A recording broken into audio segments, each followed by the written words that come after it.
Hello అందరికీ. Good morning. మా వారైతే నా కోసము టెంకాయలు కోస్తున్నాడనమాట. ఎందుకో నాకు మార్నింగే ఇవాళ టెంకాయలు తాగాలనిపించింది. అందులో ఫ్రెష్ టెంకాయలు గదా! విలేజ్‌లో ఉంటాయి అని చెప్పేసి మా వారిని మార్నింగే ఈ పనైతే స్టార్ట్ చేపిచ్చాను. ఇక్కడ చూడండి తోస్తుంటే కింద పడుతున్నాయి. మా వాడు ఆత్రం చూస్తున్నారా? ఎలా ఎళ్తన్నాడో టెంకాయల కోసం. నాకంటే ఎక్కువ వీడికే ఇంట్రెస్టు. నాకొక చిన్న డౌటండి. ఏందో ప్రెగ్నెన్సీ టైంలో టెంకాయ నీళ్ళు తాగితే ఏదో ప్రాబ్లమ్ ఒస్తుంది అంటన్నారు. కొంతమంది అలాంటిదేం లేదు. ఉమ్మ నీరు బాగా అవుతుంది. తాగాలి అని చెప్తన్నారు.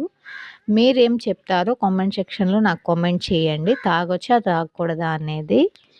ఇక్కడ మా వాడి ఎక్స్‌ప్రెషన్ జూడండి. పాపము ఎప్పుడెప్పుడా అని వెయిట్ జేస్తన్నాడనమాట వాటర్ తాగడానికి. ఫస్ట్ అయితే మా వాడైతే స్టార్ట్ చేసేది చూడండి ఎంత పెద్ద చెంబుతో తాగుతున్నాడో. ఓకే అండి. ప్రెగ్నెన్సీలు తాగొచ్చు, టెంకాయ నీళ్ళు తాగకూడదు. కామెంట్ సెక్షన్‌లో కామెంట్ చేయండి. Bye bye.